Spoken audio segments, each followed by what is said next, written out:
Hello friends, welcome back to the class. ఈరోజు Indian constitution నుంచి మీకు ఆర్టికల్ 94 అండ్ ఆర్టికల్ 99 ఇవి రెండు కూడా న్యూస్లో ఉన్నవి. ఎందుకు అనంటే రీసెంట్గా మనకి 18th లోక్సభ ఎలక్షన్స్ కంప్లీట్ అయినవి. 18th లోక్సభ ఎలక్షన్స్ కంప్లీట్ అయ్యి ప్రధానమంత్రిగా again the third time Narendra Modi గారు అపాయింట్ అయినారు by the president of India.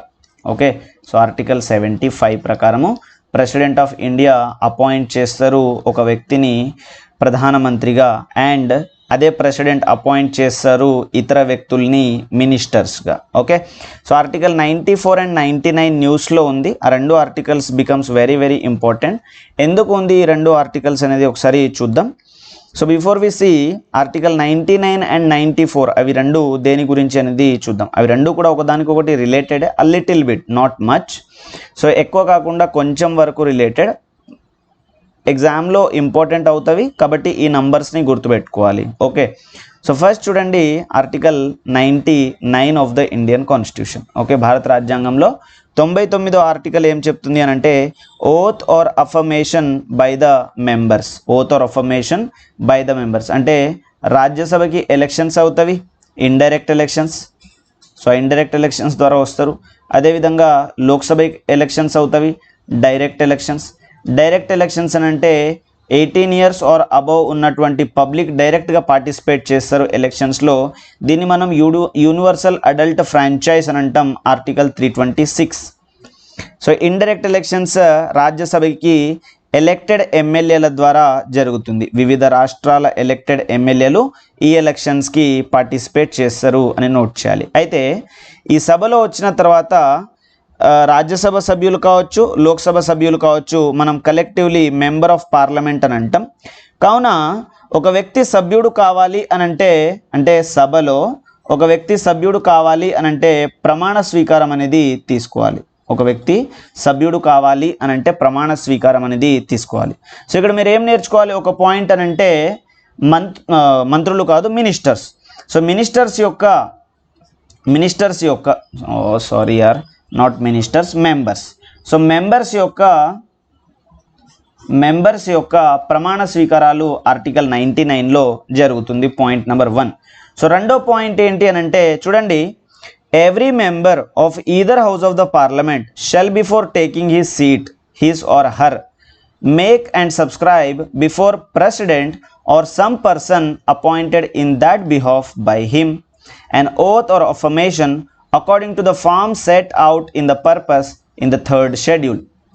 ఇంకొక పాయింట్ నోట్ చేయాలి, వీళ్ళ ఓత్ ఎక్కడ ఉంది అని అంటే not only the members but రాజ్యాంగానికి సంబంధించినటువంటి ఆఫీసర్స్ ఎవరెవరైతే ఉంటారో వాళ్ళందరికీ సంబంధించిన ప్రమాణ స్వీకారాలు 3వ షెడ్యూల్లో ఉన్నవి అని మీరు నోట్ చేయాలి. అండ్ ఆల్ ద 12 షెడ్యూల్స్ మనం ప్రీవియస్లీ డిస్కస్ చేసినాము, యాజ్ వెల్ యాజ్ అందరికీ సంబంధించినటువంటి ప్రమాణ స్వీకారాలని కూడా మనము గత క్లాస్లో చర్చించినాము. ఓకే, సో ఇప్పుడు ఓత్ ఆర్ అఫర్మేషన్లో ఫస్ట్ పాయింట్ ఆర్టికల్ 99 ప్రకారం సభ్యులు ఓత్ తీసుకుంటారు.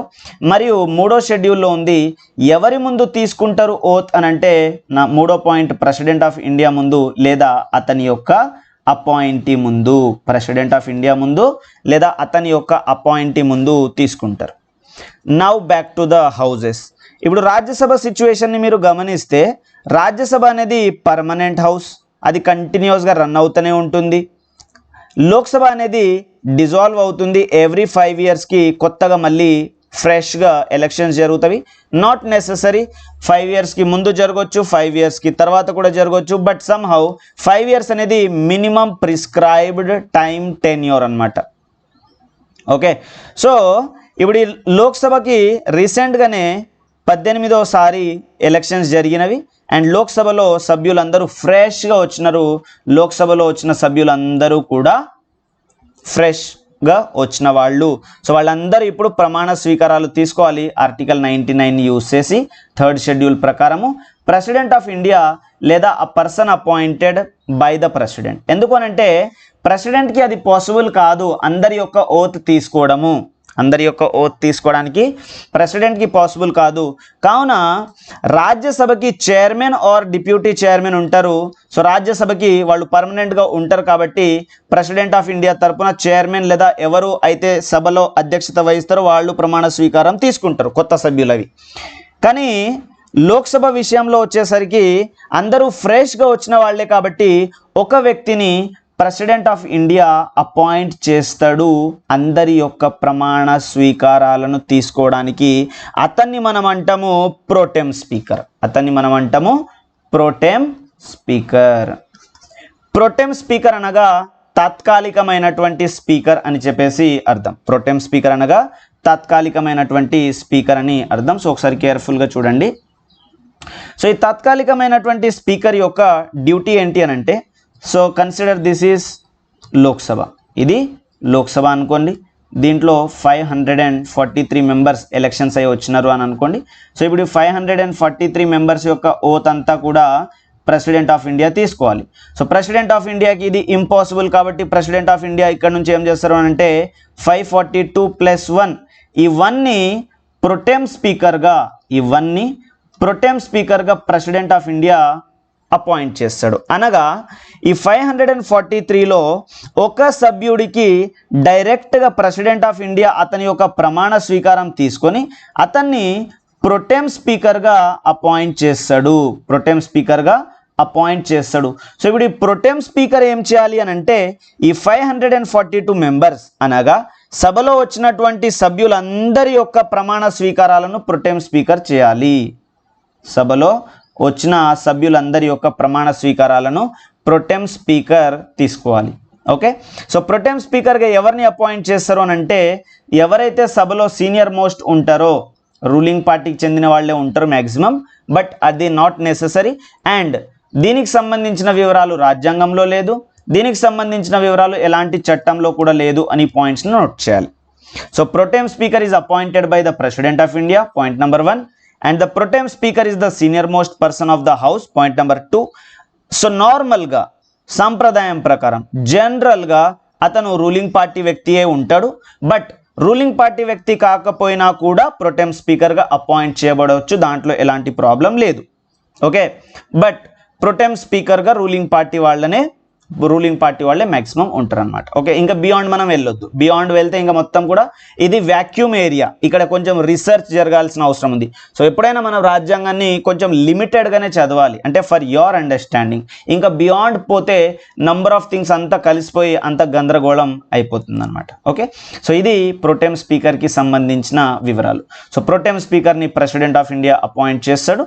So president of India appoint చేసిన తర్వాత ప్రొటెం స్పీకర్ అందరి యొక్క ప్రమాణ స్వీకారాలు తీసుకుంటారు. ప్రమాణ స్వీకారాలు తీసుకున్న తర్వాత సో ఇప్పుడు అందరు సభ్యులు అయిపోయినారు కదా. సో ఇప్పుడు ఆల్రెడీ ఈయన సభ్యుడు అయిపోయినాడు, ఈయన ప్రమాణం డైరెక్ట్ ప్రెసిడెంటే తీసుకున్నాడు, వీళ్ళందరూ కూడా సభ్యులు అయిపోయినారు. ఇప్పుడు వీళ్ళందరూ 543 మెంబర్స్ అందరూ సభ్యులు అయిపోయిన తర్వాత ప్రొటెం స్పీకర్ ఏం చేస్తాడు అని అంటే ఆఫీస్ నుంచి దిగిపోతాడు. ఈయన ఆఫీస్ నుంచి దిగిపోవాలి అని అంటే ఈయన స్థానంలో స్పీకర్ రావాలి. సో ఇక్కడ ప్రెసిడెంట్ ఆఫ్ ఇండియా 2 కార్యాలు చేస్తాడు. ఒకటి ప్రొటెం స్పీకర్ని అపాయింట్ చేయటము, 2 స్పీకర్ యొక్క ఎలక్షన్స్కి సంబంధించిన డేట్ని ఫిక్స్ చేయడం.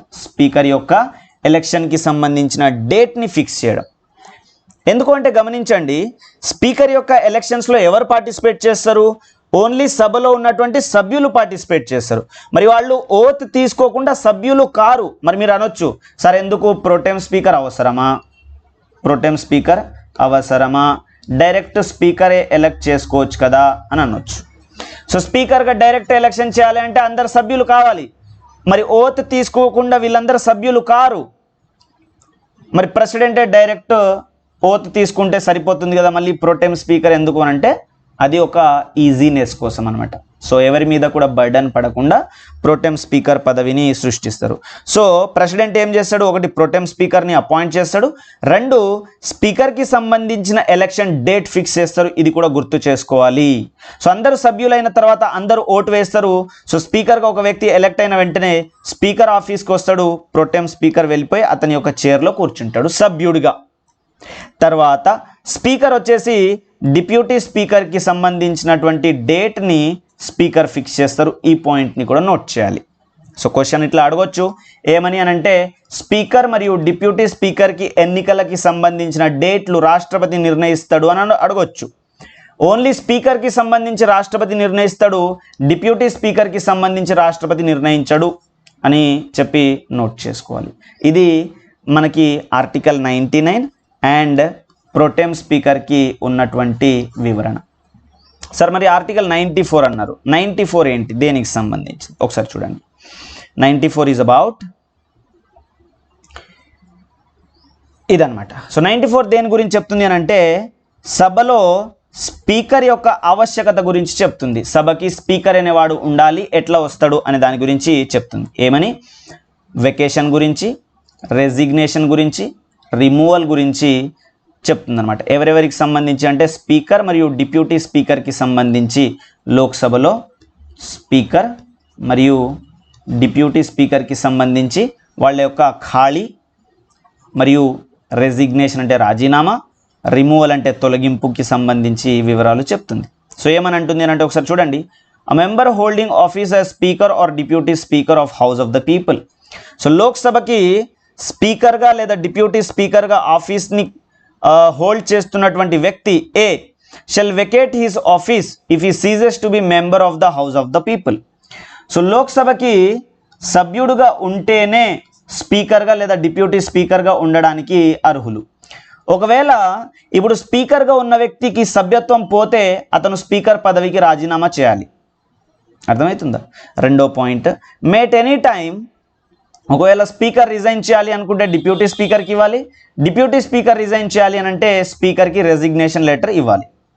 మూడో పాయింట్, వీళ్ళని ఎవరినైనా రిమూవ్ చేయడానికి majority of all the then members, దీన్ని మనం ఎఫెక్టివ్ మెజారిటీ అంటాం.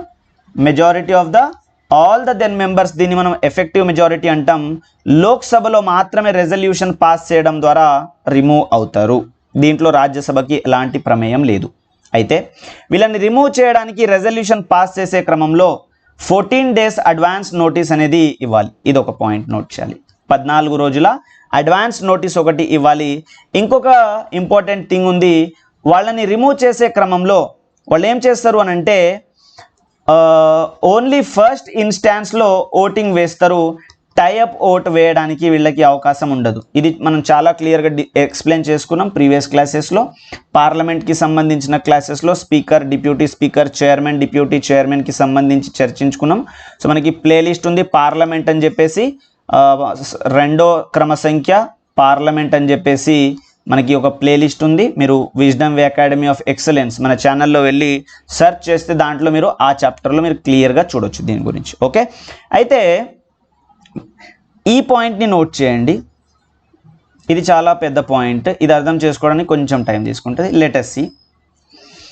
గతంలో 2019 నుంచి 2024 వరకు 17వ లోక్సభ జరిగింది. సో ఇప్పుడు 2024 నుంచి 2029 వరకు 18వ లోక్సభ జరుగుతుంది. సో ఇప్పుడు ఈ లోక్సభకి స్పీకర్గా ఒక వ్యక్తి ఉన్నాడు. స్పీకర్గా ఒక వ్యక్తి ఉన్నాడు. ఎవరు ఆ వ్యక్తి అని అంటే ఓం బిర్లా. ఓం బిర్లా స్పీకర్గా ఉన్నారు. అయితే ఇక్కడ గమనించాలి, 2024లో లోక్సభ యొక్క పదవీకాలం ముగిసిపోయింది. లోక్సభ యొక్క వెరీ వెరీ ఇంపార్టెంట్, లోక్సభ యొక్క పదవీకాలం conceptually important. Okay, so Lok Sabha యొక్క పదవీకాలం ముగిసిపోయింది. లోక్సభ పదవీకాలం ముగిసింది అంటే అర్థం ఏమిటి? లోక్సభలో ఉన్నటువంటి సభ్యులందరి యొక్క పదవీకాలం ముగిసింది. ఓకే, లోక్సభలో పదవీకాలం ముగిసింది అని అంటే లోక్సభలో ఉన్నటువంటి సభ్యులందరి యొక్క పదవీకాలం ముగిసింది. ఉదాహరణ 543 మెంబర్స్ ఉన్నారనుకుందాం. ఈ 543 మెంబర్స్లో అందరు సభ్యులు ఉన్నారు 542. ఒక వ్యక్తి స్పీకర్గా ఉన్నాడు. ఒక వ్యక్తి స్పీకర్గా ఉన్నాడు. అయితే ప్రతి ఒక్కళ్ళు ఇమ్మీడియట్గా ఆటోమేటిక్గా వాళ్ళ పదవీ కాలం అయిపోతుంది. అందరూ కూడా ఫ్రెష్ ఎలక్షన్స్కి వెళ్తారు అండ్ వాళ్ళందరూ ఆఫీస్ని వెకేట్ చేసినట్టుగా భావించబడతారు. వాళ్ళందరూ కూడా ఆఫీస్ని వెకేట్ చేసినట్టుగా భావించబడతారు.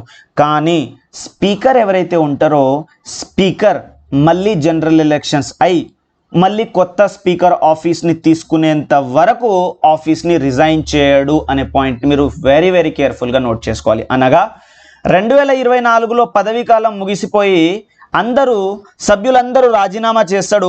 కానీ స్పీకర్గా ఉన్నటువంటి సభ్యుడు ఎవరైతే ఉన్నారో దట్ ఈస్ ఓం బిర్లా, అతను రిజైన్ చేయలేదు.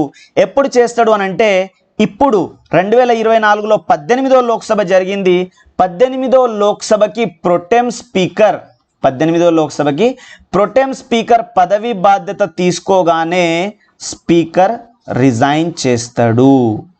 ఓకే, సో అది ఈ పాయింట్ యొక్క అర్థం. ఒకసారి చూడండి. Provided further that whenever the House of the People is dissolved, the Speaker shall not vacate his office until immediately before the first meeting of the House of the People after the dissolution. ఏమంటున్నాడు అని అంటే లోక్సభ రద్దు అయిన తర్వాత speaker అతని ఆఫీస్ని ఖాళీ చేయకూడదు. ఎప్పుడు చేయాలి అని అంటే మళ్ళీ జనరల్ ఎలక్షన్స్ అయి వచ్చి ఫస్ట్ మీటింగ్ ఎప్పుడైతే కూర్చుంటారో ఆ ఫస్ట్ మీటింగ్లో, ఎందుకంటే ఆ ఫస్ట్ మీటింగ్లోనే ఇక్కడ ప్రొటెం స్పీకర్ యొక్క అపాయింట్మెంట్ జరుగుతుంది. కాబట్టి ఈ స్పీకర్ యొక్క చైర్ని ఆక్రమించడానికి I'm not sure how to draw chair, so consider this as one. Okay, so speaker యొక్క చైర్ని అడోర్ చేయడానికి ప్రొటెం స్పీకర్ వచ్చినాడు కాబట్టి అప్పుడు రిజైన్ చేస్తాడు. ఈ ఒక పాయింట్ని కూడా గుర్తుపెట్టుకోండి. మరి ఎట్లా సార్ కొంచెం కన్ఫ్యూజన్ అయింది, ఈ రెండు పాయింట్స్ ఎట్లా ఒకదానికి ఒకటి రిలేటెడ్? ఆర్టికల్ 94 అన్నారు బాగానే ఉంది, 99 అన్నారు బాగానే ఉంది, బట్ మాకు కొంచెం కన్ఫ్యూజన్ అయింది. Let us see. ఒకటి, ఇప్పుడు జనరల్ ఎలక్షన్స్ కోసము election commission of India notification ఇచ్చింది. సో నోటిఫికేషన్ ఇచ్చినప్పుడు ప్రతి సభ్యుడు ఒక్కొక్క కాన్స్టిట్యుయెన్సీ నుంచి పోటీ చేస్తాడు. పోటీ చేసిన తర్వాత they are declared elected. So elected అయినటువంటి సభ్యులందరూ కూడా సభలోకి వస్తారు. సభలోకి వచ్చిన తర్వాత 99 ప్రకారము అందరూ కూడా ప్రమాణ స్వీకారం తీసుకోవాలి. ప్రమాణ స్వీకారం తీసుకున్న తర్వాత అందరూ ఆ సభ యొక్క సభ్యులు అవుతారు. అండ్ ఆ సభలో సభ్యులే 94 ప్రకారము ఒక వ్యక్తిని స్పీకర్గా ఎన్నుకుంటారు. ఇక్కడ నోట్ చేయాల్సిన పాయింట్, స్పీకర్ సభలో వ్యక్తినే, ఎన్నుకునే వాళ్ళు కూడా ఆ సభలో వ్యక్తులే. సార్ మనం దీనికి ఏమైనా పేరు ఇవ్వచ్చా? డైరెక్ట్ ఎలక్షన్స్, ఇండైరెక్ట్ ఎలక్షన్స్ మేము ఎప్పుడు బయట ఎవరు చెప్పంగా వినలేదు అని ఒకవేళ క్వశ్చన్ చేస్తే yes, you can call it as indirect elections. ఎందుకు అనంటే లోక్సభలో ఉన్నటువంటి సభ్యులు ఎవరైతే ఉంటారో వాళ్ళు ప్రజల ద్వారా ఎన్నుకోబడ్డ వాళ్ళు కాబట్టి ఆ లోక్సభలో ఉన్నటువంటి సభ్యులు స్పీకర్ యొక్క ఎలక్షన్స్లో పార్టిసిపేట్ చేస్తున్నారు కాబట్టి వాళ్ళు ప్రజల ప్రతినిధులు. కాబట్టి ప్రజల ప్రతినిధులు పాల్గొనే ప్రతి ఒక్క ఎలక్షన్ని మనం ఇండైరెక్ట్ ఎలక్షన్ అని పేరు పెట్టవచ్చు. సో మీరు బయట ఎక్కడ కూడా ఈ వర్డ్ యూజ్ చేయరు, వినరు, క్వశ్చన్ అడిగే ఛాన్సెస్ కూడా very less, but you can call it as indirect elections. ఇది మనకి ఆర్టికల్ 99 అండ్ ఆర్టికల్ 94కి మధ్యన ఉన్నటువంటి relation and important points regarding that. So ఏం గుర్తుపెట్టుకోవాలి ఇక్కడ నుంచి అని అంటే, సో ఇక్కడ వరకు వచ్చినాం కాబట్టి ఈ 2-3 ఆర్టికల్స్ కూడా గుర్తుపెట్టుకోండి, important. Chairman and deputy chairman and then speaker and deputy speaker of the so ఇది అచ్చా. సో 93 ప్రకారం ఎలెక్ట్ చేసుకుంటారు. The election of the speaker and deputy speaker, ఇక్కడ 94 అని చెప్పినా ఓకే చెప్పే ఉంటాను. సో 94 ప్రకారం కాకుండా వీళ్ళ ఎలక్షన్స్ ఎట్లా జరుగుతాయంటే 93 ప్రకారము స్పీకర్ అండ్ డిప్యూటీ స్పీకర్ యొక్క ఎలక్షన్స్ జరుగుతాయి.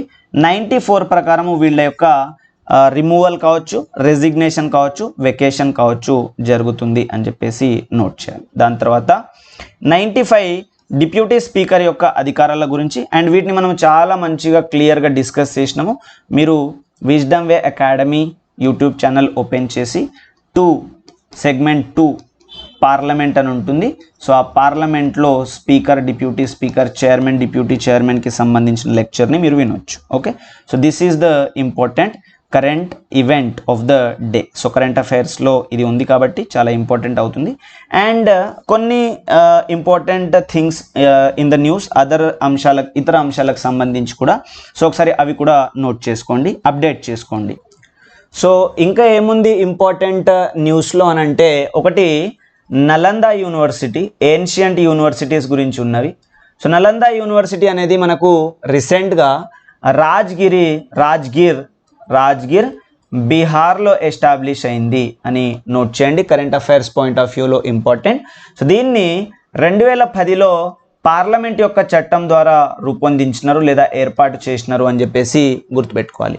మరి నలంద యూనివర్సిటీని ఎస్టాబ్లిష్ చేసినటువంటి పర్సన్ 5th century ADలో గుప్తా డైనాసిటీకి చెందినటువంటి కుమారగుప్త I, గుప్తా డైనాసిటీకి చెందినటువంటి కుమారగుప్త I దీనికి ఫౌండర్. సో దీని యొక్క ఇంపార్టెన్స్ ఏంటి అని అంటే అక్రాస్ ద కంట్రీస్ చైనా కావచ్చు, శ్రీలంక కావచ్చు, ఎక్కడెక్కడి నుంచో స్టూడెంట్స్ వచ్చి చదువుకున్నారు. మెరిట్ సిస్టమ్ ఆధారంగా దీంట్లో మనకి అడ్మిషన్ దొరికేది అని ఒక పాయింట్ నోట్ చేయండి. And learned scholar from the China Xuan Zang or Hiuen Tsang అని అంటాము. సో జువాన్ జాంగ్ వచ్చినాడు 7th century ADలో. 7th century ADలో వచ్చి ఈ హ్యూయాన్ జాంగ్ అనే పర్సన్ దేన్ని చదివినాడు? యోగ శాస్త్ర. ఇక్కడికి వచ్చి యోగ శాస్త్రాన్ని అధ్యయనం చేయడము జరిగింది under the chancellorship of Shilabhadra. So Shilabhadra యొక్క ఛాన్సలర్షిప్లో ఇతను చదవటం జరిగింది. So Nalanda university Rajgir, Bihar 2010 parliament చట్టం ద్వారా 5th century ADలో గుప్తా డైనాసిటీకి చెందినటువంటి కుమారగుప్త I ఎస్టాబ్లిష్ చేసినారు. సో ఇక్కడ జువాన్ జాంగ్ అనే పర్సన్ వచ్చి యోగ శాస్త్ర అధ్యయనం చేసినాడు. అప్పుడు ఆ యూనివర్సిటీకి ఛాన్సలర్ ఎవరున్నారు అని అంటే శీలభద్ర అని నోట్ చేయాలి. అండ్ ఈ నలంద యూనివర్సిటీకి 2016లో UNESCO world heritage site recognition అని కూడా వచ్చింది. UNESCO world heritage site recognition కూడా వచ్చింది అని నోట్ చేయాలి. రీసెంట్గా 42వ వరల్డ్ హెరిటేజ్ సైట్గా శాంతినికేతన్, 42వ వరల్డ్ హెరిటేజ్ సైట్గా శాంతినికేతన్కి వచ్చింది అని నోట్ చేయాలన్నమాట. ఓకే, సో ఇది నలంద యూనివర్సిటీ గురించి, బీహార్లో ఉంది. Let me show you the map so that you can remember nicely. Okay, so ఇది మ్యాప్ అన్నమాట. So this is the map of the Bihar. So బీహార్లో ఇది రాజ్గిర్లో నలంద యూనివర్సిటీ ఏర్పడింది. ఇక్కడ ఐఎమ్ రైటింగ్ ఎన్ అని చెప్పేసి నలంద యూనివర్సిటీ ఏర్పడింది అనమాట. తర్వాత ఇంకొక యూనివర్సిటీ విక్రమ్శిల యూనివర్సిటీని ఎవరు స్థాపించినారు అని అంటే ధర్మపాల. విక్రమ్శిల యూనివర్సిటీని రెండో యూనివర్సిటీ విక్రమ్శిల యూనివర్సిటీ, దీని founder Dharmapala. Important to remember, ఇది వజ్రయాన బుద్ధిజంకి ఫేమస్.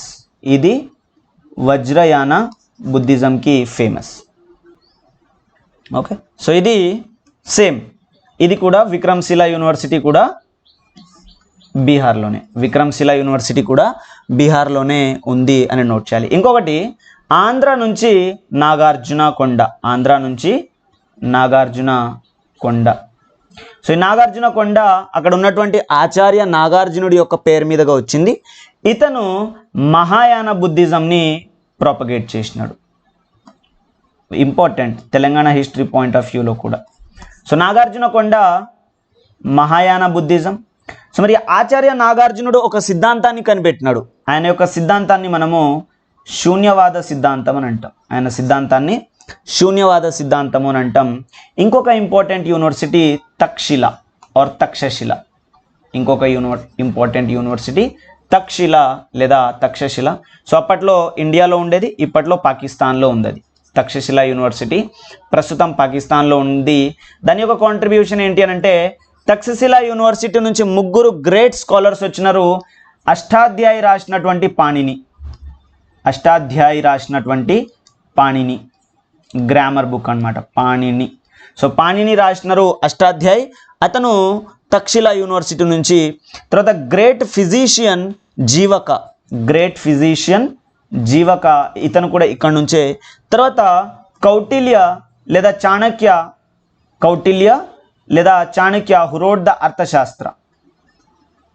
అర్థశాస్త్ర రచించినటువంటి కౌటిల్యుడు లేదా చాణక్యుడు, ఇతను కూడా తక్షశిల యూనివర్సిటీ నుంచి వచ్చినాడు అని చెప్పి నోట్ చేయాలి.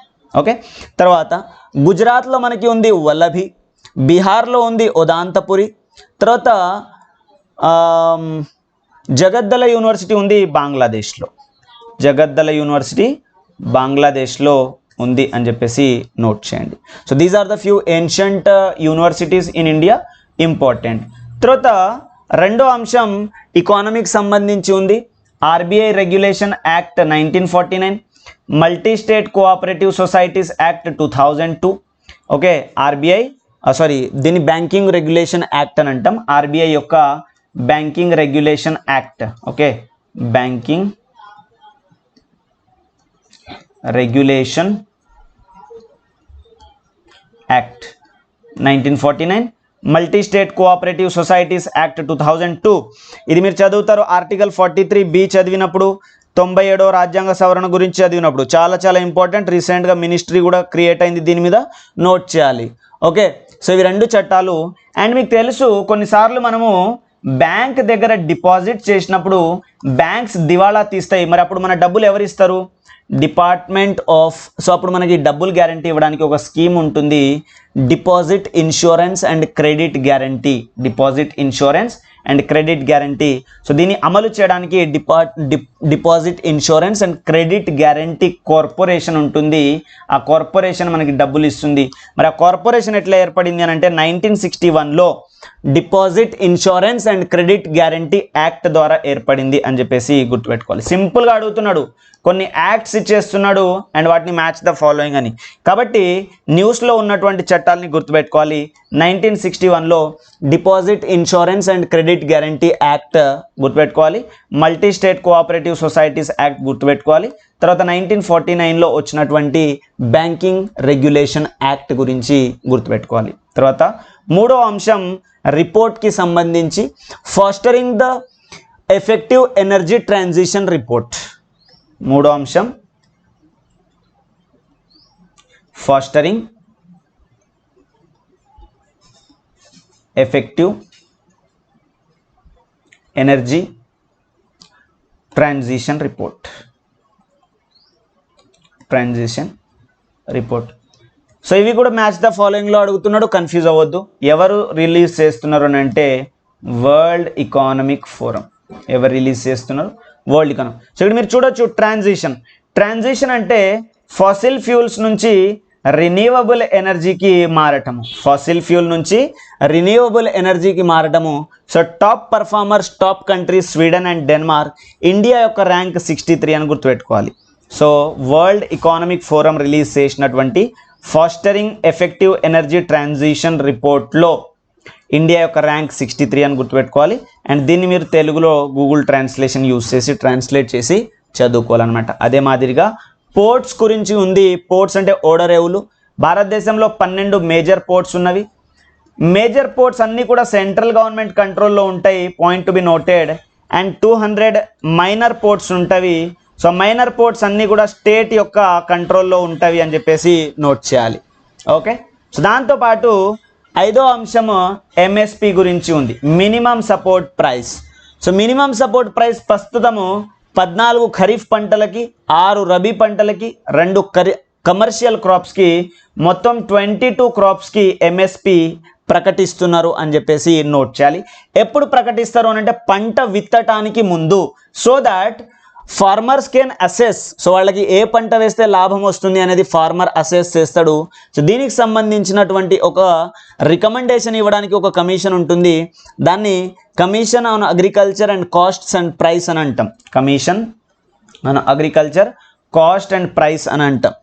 ఓకే, సో మరి దీన్ని యాక్సెప్ట్ చేయాల్సినటువంటి ఒబ్లిగేషన్ ఎవరికి ఉంటుంది అని అంటే cabinet committee on the economic affairs. Cabinet committee on economic affairs. So recommendation ఇచ్చేటువంటి కమిషన్ పేరు, తర్వాత దీన్ని అప్రూవ్ చేసేటువంటి కమిషన్ పేరు క్యాబినెట్ కమిటీ ఎకనామిక్ అఫైర్స్. ఇది headed by the prime minister.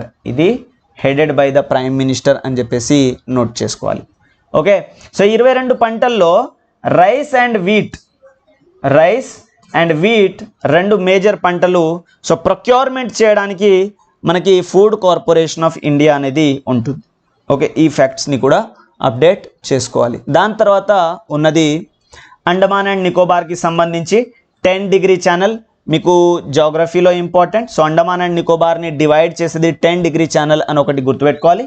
తర్వాత ట్రైబల్స్కి సంబంధించి పర్టికులర్లీ వల్నరబుల్ ట్రైబల్ గ్రూప్స్ అని ఒక కాన్సెప్ట్ ఉంటుంది. ఇండియాలో 75 గ్రూప్స్ ఉన్నవి ప్రస్తుతం అని ఇది నోట్ చేయాలి. 2012లో ఏంజల్ ట్యాక్స్ వసూలు చేయడం స్టార్ట్ చేసినారో నోట్ చేయాలి. తర్వాత యూరోపియన్ యూనియన్లో ప్రస్తుతం 27 సభ్య దేశాలు ఉన్నవి అని నోట్ చేయాలి. Okay, so these are the few important points which you have to note with regard to the current affairs. So మనం ముఖ్యమైన అంశం వచ్చేసి ప్రోటెం స్పీకర్కి సంబంధించి ఆర్టికల్ 94 అండ్ ఆర్టికల్ 99కి సంబంధించి. ఓకే, పెద్ద కష్టమేం కాదు, easy way, general things, remember the concept. ఎగ్జామ్లో మీరు చాలా ఈజీగా నైస్గా పర్ఫామ్ చేయడానికి అవకాశం ఉంటుంది. Okay, so that's all for the class. Will be seeing you in the next class. So ఇది ఎక్కడ పడుతుంది మనకి టాపిక్ అని అంటే కాన్స్టిట్యూషన్ ఆఫ్ ఇండియా సిలబస్లో పడుతుంది అనమాట. Okay, so there is no big difference. Constitution of India అన్న ఇండియన్ పాలిటీ అన్న సేమ్. ఓకే, ఇండియన్ పాలిటీ అని అంటే దాంట్లో constitution is included. Indian polity అంటే దాంట్లో కాన్స్టిట్యూషన్ ఈజ్ ఇంక్లూడెడ్, కాకపోతే కొంచెం కొంచెం అనమాట. Okay, so this is about the lecture today. So you may join the live classes and you can watch the recorded sessions also on the Wisdom Way Academy of Excellence YouTube channel. And stay tuned. Class miss చేయకండి, రెగ్యులర్గా attach అయి ఉండండి. So regular connection ఉంటే ఇవన్నీ కూడా మీకు applicable అవుతాయి. Practical approach, up to date, background connection, down to earth explanation, scientific approach, student centric learning, case study narration, thought experiments, collaborative class room depicting the class room or the learning environment. So ivanni kuda applicable avutayi. Okay, so when you are connected to the class on the regular basis. Thank you so much. Have a very good day.